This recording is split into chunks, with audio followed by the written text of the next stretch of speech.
Okay, so this is EdPuzzle. So once you've made your account, you should see a screen that looks similar to this. And the first thing we need to do is create a class. So we're going to tap on My Classes along the top. Oops. And then if you haven't got a class in there already, tap on Add New Class. And then you can go into the section that says Create New Class and just give your class names. Leave it as classic and then tap on Create Class. Now the next thing you need to do is to invite students to your class. So tap on Invite Students, and we're just going to copy that link. And then all you need to do is put that into an email to the students and ask them to follow that. The instructions are built in. Once they click on the link, it will ask them to make an account and join your class. So you don't need to worry about that after that point. So once we have our class, if I go into my content, because I'm now going to upload my video that I've just recorded. So I tap on Content, I tap on My Content, and then I choose Add Content. And then we have the options here to create videos. So you could do this live if it was just you wanting to talk to the students, but we've recorded a presentation. So I'm just going to go to Upload, and then tap on Choose a File. When you tap, so when you get your photo library come up, tap on your photo library, choose your video that you've just created and tap Done. And then you'll see that that's now just going to upload that video. Now obviously, depending on the size of your video, this could take longer than if it's just a short video. So, okay, great. So this is my video now. So this is my content library. Any videos that you've created previously or anything that you've borrowed off the internet will all appear in this one section, and it's just going to process that video to enable. Okay, so once your video is in your content library, if you go ahead and tap on your video will load in the left-hand panel. And the first thing we're going to do is go to our edit options.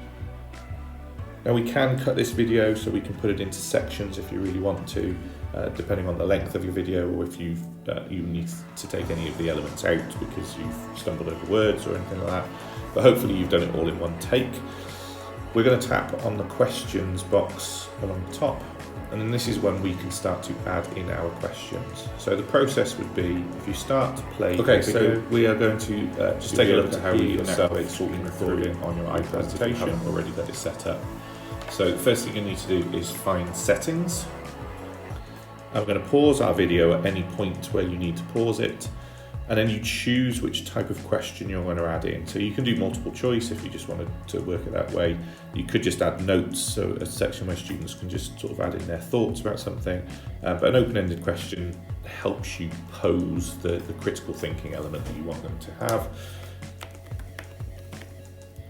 So I'm just going to type in the box, just put in an example.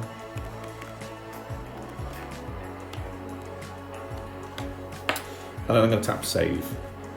Go ahead. And that's going to save that question into my bot. You can now see that I've now got two dots on the screen. There's a dot which highlights where the question is, and the other dot is my edit. So if I just tap on and tap on Settings, you'll see that over on the left-hand side, continue moving, one of the sections. And I might think I want to add another question at this point on that. So I'm going to tap on Pause, tap on Open-ended question, and then just type in your next question. And tap Save, and you'll see that that now adds another dot, and you continue through until the end of your video.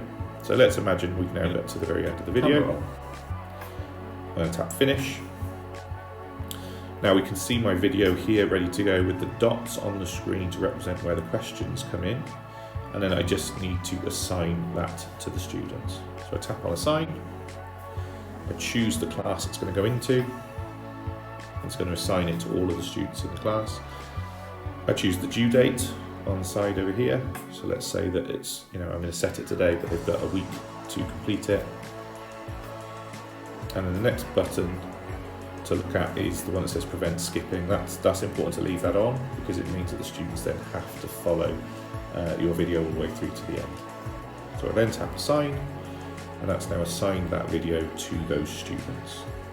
Now obviously this was a demo class, so if I just go into a class that I've already created and shared the work to, if I go into that class, this is what you'd see, all the students that have joined in your class, and then on any one of those students you can tap on their work, you can see the sections.